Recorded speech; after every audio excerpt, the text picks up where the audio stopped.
The air around you is thick with the smell of wet earth and the sharp, musky scent of a creature that weighs more than a modern semi-truck.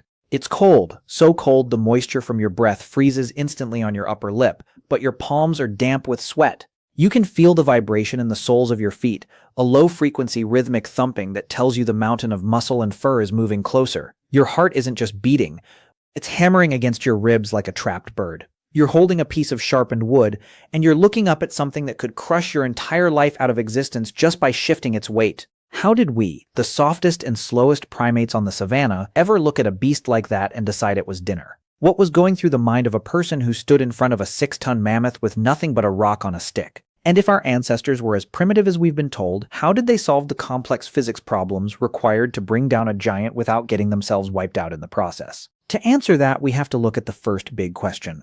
Were we actually hunters, or were we just the world's most efficient scavengers? For decades, the mainstream view in archaeology was that early humans were basically the cleanup crew of the Pleistocene. The idea was that we'd wait for a saber-toothed cat to finish its meal, then rush in to grab the scraps. But that theory started to crumble in the late 1990s because of a discovery in a coal mine near Schöningen, Germany. Researchers led by Dr.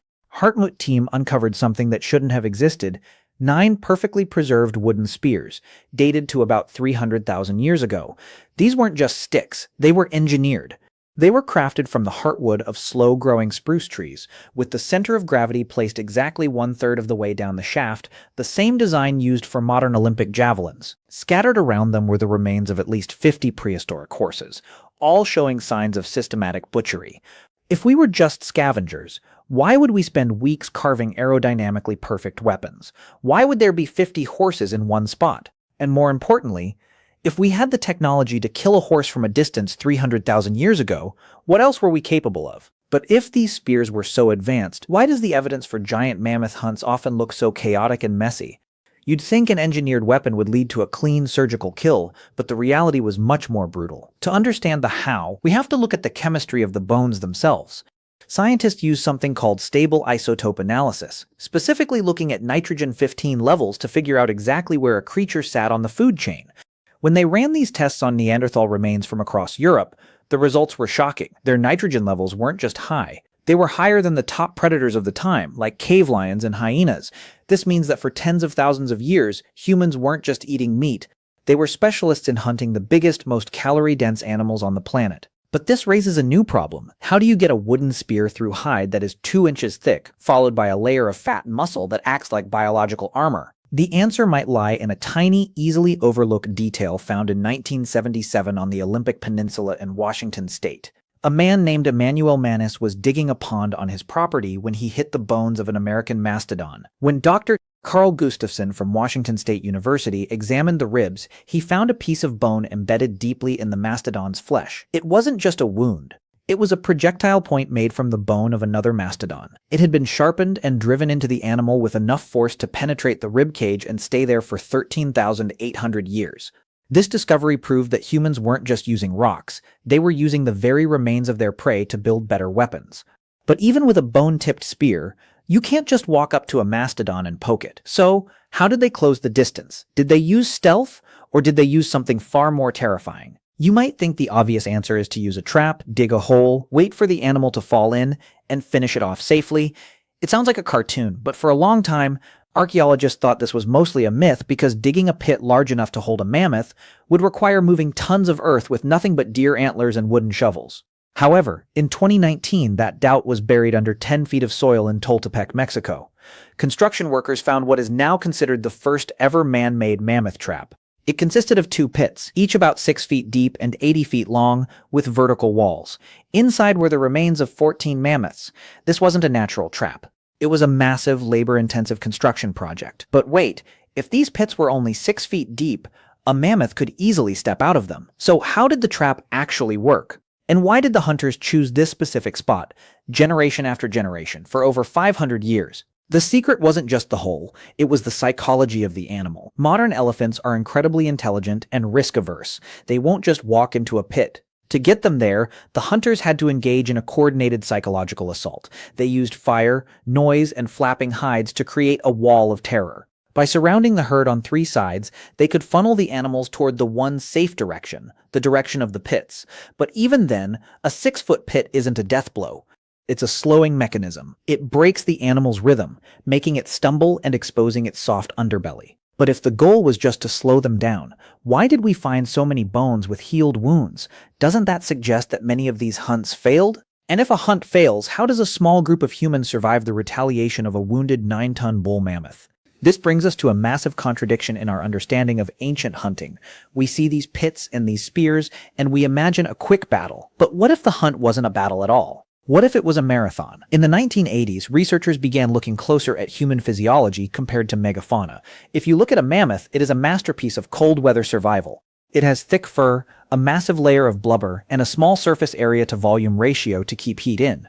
That is a great strategy for a blizzard, but it is a literal death trap if you have to run for your life. Humans, on the other hand, have a biological superpower that almost no other mammal possesses. We are the only primate that can sweat profusely through our skin. We have between 2 and 5 million sweat glands. We also have an upright posture that minimizes the amount of sun hitting our skin, and we have a breathing system that is decoupled from our gait. An antelope or a mammoth has to breathe once for every stride it takes. We can take 3 breaths per stride, or 1 breath for every 2 strides.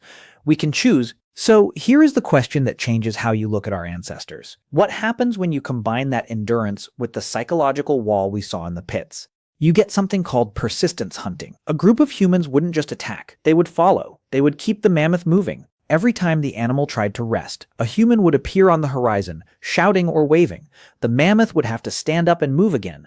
It couldn't cool down. Its core temperature would slowly climb. After 6, 8, or 12 hours of constant movement, the giant would simply shut down. Its muscles would seize up from heat exhaustion. At that point, the hunt was just a formality. But if this was the primary way we hunted, why do we find so many specialized spear points? If you're just waiting for the animal to collapse, why do you need an aerodynamically perfect javelin? Perhaps the spears weren't meant for throwing at all. This is the big reveal that has recently turned the world of archaeology upside down. For a century, we've assumed that projectile points, those sharp stone heads we call Clovis points, were meant to be thrown. But in August 2024, a team from UC Berkeley led by Dr. Scott Byram published a study that challenged everything. They conducted experiments using replica spears and high-speed cameras, and they found that a hand-thrown spear often bounces off or barely penetrates the thick hide of a large animal. Even an atlatl, which uses a lever to double the force of a throw, struggles to reach the vital organs of a mammoth. So, what were those points for? Byram's team suggests they were used for picking. Instead of throwing the spear, the hunter would plant the butt of the spear into the ground at an angle and brace it with their foot. They would then goad the mammoth into charging. Think about the physics of that for a second. A mammoth weighs about 12,000 pounds and can charge at 25 miles per hour. When that animal hits a braced spear, it isn't just being poked, it is providing all the force for its own destruction. The spear tip doesn't just enter the skin, the animal's own momentum drives the stone deep into its chest cavity, far deeper than any human arm could ever throw. This changes the image of the hunter from an aggressor to a sophisticated engineer of kinetic energy. It also explains why Clovis points have a unique fluted base, a groove carved out of the bottom. For years, people thought this was just for decoration or to help with blood flow. But Byram's research shows that the flute acts like a shock absorber. It allows the stone point to shift slightly within the wooden shaft, without snapping the wood, ensuring the spear stays intact long enough to do its work. But if we were using the animal's own weight against it, why did we ever bother developing the atlatl? Why move from a guaranteed kill like the pike to a risky long-distance throw? The answer might lie in the risk-to-reward ratio. Piking a mammoth is effective, but it requires you to stand directly in the path of a charging giant. One slip of the foot, one soft patch of mud, and you're a pancake. The atlatl represents a shift in human philosophy, the move from maximizing force to maximizing distance. An atlatl is essentially a wooden handle with a hook at the end that holds a long, flexible dart. By extending the length of the human arm, it allows a hunter to launch a projectile at over 100 miles per hour from a distance of 30 meters. This was the sniper rifle of the Stone Age. But wait, if we had atlatls that could kill from a distance, why do we still find evidence of those massive, labor-intensive pit traps in Mexico?